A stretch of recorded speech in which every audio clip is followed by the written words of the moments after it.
Mabilis na naaresto ng mga pulis ang suspect sa pamamaril na naganap sa Buntao Street, Barangay Utso, Malaybalay City, Bukidnon noong umaga ng Mayo 15, 2026.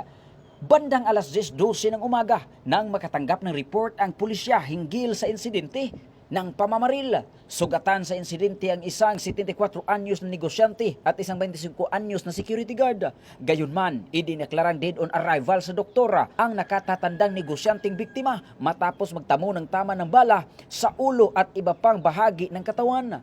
Pagdating ng mga operatiba, mabilis nilang tinungo ang ikatlong palapaga ng gusali kung saan namataan ang sospek na kinilalang si alias Rick, 43 anyos at residente sa Cebu City. Agad itong naaresto at na-recover mula sa kanya ang isang arms core caliber 45 pistol na pinaniniwalaang ginamit sa krimen. Batay sa paunang investigasyon, naway umano sa pamamaril ang pagtatalo kaugnay ng sigalot sa lupa sa loob ng hardware establishment at tahanan ng biktima.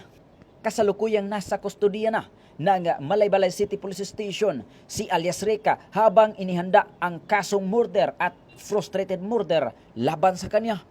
Pinuri naman ni Police Brigadier General Christopher N. Abrahano, Regional Director ng Police Regional Office 10, ang mga rumisponding pulis sa kanilang katapangan at agarang aksyon na naging dahilan upang agad na madakip ang suspek at maiwasan pa ang posibleng panganib sa komunidad. Ito ang bagong PNP para sa bagong Pilipinas, serbisyong mabilis, tapat at nararamdaman. Mula dito sa Campo Alagar, ako po ang inyong Police News Network correspondent mula sa Regional Public Information Office ng Police Regional Office 10, Corporal Joel Lazaro Subsuban, alagad ng batas, tagataguyod ng balitang pulis.